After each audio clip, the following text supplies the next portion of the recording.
নমস্কার বন্ধুরা, আমি অ্যাস্ট্রোলজার সৌরভ। আপনাদের সবাইকে আমার চ্যানেলে স্বাগত জানাচ্ছি।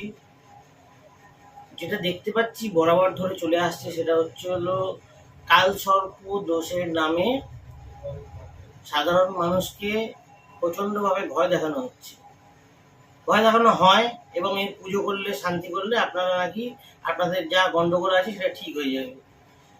আমি একটা কথা বলি, কালসর্প দোষ যেটা বলা হচ্ছে সেটা তৈরি হলো বার্থ চার্টের একদিকে থাকবে রাহু, একদিকে থাকবে কেতু। রাহু কেতু সবসময় অপোজিটে থাকে। রাহু যদি ফার্স্ট হাউসে থাকে, কেতু সবসময় সেকেন্ড হাউসে থাকে, সেভেন্থ হাউসে। রাহু যদি সেকেন্ড হাউসে থাকে, কেতু সবসময় এইট হাউসে থাকবে, মানে একদম অপোজিট পজিশনে থাকবে।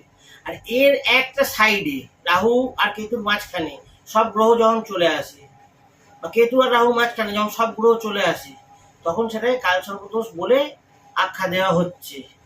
কিন্তু শাস্ত্রে কোনো বইতে এই কথাটা কিন্তু লেখা নেই যে কালসর্প দোষ বলে কোনো দোষ আছে এবং এই দোষের জন্য আপনারা ভুগবেন, এই কথাটা কিন্তু কোথাও শাস্ত্রে লেখা নেই। একদম 100% গ্যারেন্টি। যারা কালসর্প দোষ বলে আপনাদের ভয় দেখাচ্ছে এবং কালসর্প দোষের পুজো করাচ্ছে গাদা গাদা টাকা নিয়ে, এই জিনিসগুলো কিন্তু কখনোই সম্ভব না। দেখুন, চার্টে কোথাও হয়তো প্রবলেম আছে, সেই জন্য আপনার প্রবলেম আসছে লাইফে। চার্টে কোথাও প্রবলেম থাকলে প্রবলেম আসে, সেটা কালসর্প দোষ বলে তার ঘাড়ে চাপিয়ে দিয়ে আপনার থেকে টাকা নিয়ে নেওয়া, সেটা কিন্তু সলিউশন না, সেটা ঠিক রাস্তা না। রাস্তা হলো আপনাকে চার্টে কোথায় প্রবলেম আছে সেটা খুঁজে বের করতে হবে। আপনার জন্ম পত্রিকাতে কোথাও প্রবলেম আছে বলে আপনার প্রবলেম হচ্ছে এবং আপনি একজন জ্যোতিষীর কাছে গেছেন যে কেন আমার এই প্রবলেমটা হচ্ছে।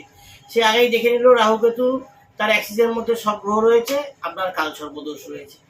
কালসর্প দোষ বলে কোনো দোষ হয় না।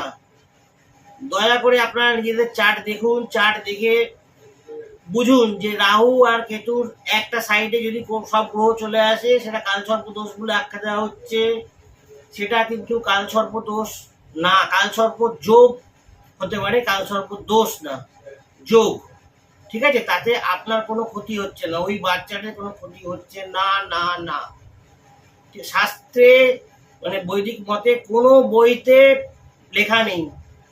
ঠিক আছে, এবার যারা অ্যাডভান্স অ্যাস্ট্রোরা তারা নিজেরা যদি এই জিনিসটাকে তৈরি করে থাকে, সেই জিনিসটা কিন্তু মানুষের জন্য ক্ষতিকারক এবং ভুল। মানুষকে ভয় দেখিয়ে গাদা গাদা টাকা খরচ করিয়ে পুজো করিয়ে কোনো এফেক্ট নেই, আমি আপনাকে বলে দিচ্ছি।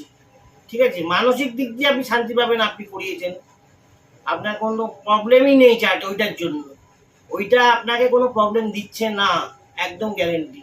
আপনার বাচ্চাতে অন্য কোনো প্রবলেম থাকলে তার সলিউশন বের করতে হবে যে কেন হচ্ছে। ধরুন কার কেতু আপনার নাইন্থ সাইনে, নাইন্থ মানে স্যাজিটেরিয়াস বা ধনু সাইনে রয়েছে, অথবা কাউ রাহু থার্ড সাইনে, যেটাকে বলে জেমিনাই, মিথুন, মিথুন সাইনে রয়েছে, তাহলে কিন্তু এটা উচ্চ অবস্থা হয়ে গেল। এবং দেখা গেল যে কেতু রয়েছে নাইন্থ সাইনে আর জেমিনাইতে অটোমেটিক রাহু চলে আসবে, আর এর সব সাইডে একটা গ্রহ চলে এলো, তখনই বলে দেবে আপনার কালসর্প দোষ। এখানে রাহু কেতু উচ্চ অবস্থায় চলে গেল, কালসর্প দোষের কোনো যোগই নেই। তার থেকে পত্রিকাটা নেবেন, নমস্কার করে চলে আসবেন। ঠিক আছে, কালসর্প দোষের নামে যে মানে যে জিনিসটা ঘটছে, সেই জিনিসটা থেকে আপনারা অ্যাওয়্যার হয়ে যান এবং এর জন্য কিন্তু কোনো টাকা পয়সা খরচা করবেন না, কারণ কালসর্প দোষ বলে কোনো দোষ কিন্তু শাস্ত্রীয় মতে নেই। আমি একদম 100% গ্যারেন্টি দিয়ে আপনাদের বলছি, মনে জোর আনুন। অন্য কোথাও প্রবলেম থাকতে পারে বাচ্চাটার, সেটা ঠিক করতে হবে, কিন্তু কালসর্প দোষ যেটা বলে বড় বড় অ্যাস্ট্রোলজার টিভিতে পাঞ্জাবি পরে এসে বসে, এটা কিন্তু ঠিক না। আমি কারোর নাম করে কাউকে করতে চাই না, সবার বিদ্যা সবার কাছে বিরাট, কিন্তু আমি যেটা জানি আমি সেটা বলছি। আমি যেটা জানি একদম আমি 100% কনফিডেন্ট যে আমি বলছি এটা ঠিক। আপনারা কালসর্প দোষের নামে এক পয়সাও খরচা করবেন না। কালসর্প দোষ আপনাকে কিন্তু প্রবলেম দিচ্ছে না, আপনার বার্থ চার্টে অন্য কোনো প্রবলেম আছে যার জন্য আপনাকে মানে কোনো রকম প্রবলেম হয়তো ফেস করতে হচ্ছে, সেটা কালসর্প বলে আপনার ঘাড়ে চাপিয়ে দিলে সেটা চলবে না। আজকে ভিডিওটা এখানে শেষ করে দিচ্ছি, আগামী নতুন ভিডিও নিয়ে আসবো। ভালো লাগলে একটা লাইক দেবেন, চ্যানেলটা সাবস্ক্রাইব করবেন, আপনাদের জন্য সবসময় আছি। চ্যানেলের মেম্বার হয়ে যান, সাবস্ক্রাইবার হয়ে যান। তাহলে আজকের মতো ভিডিওটা শেষ করছি। নমস্কার।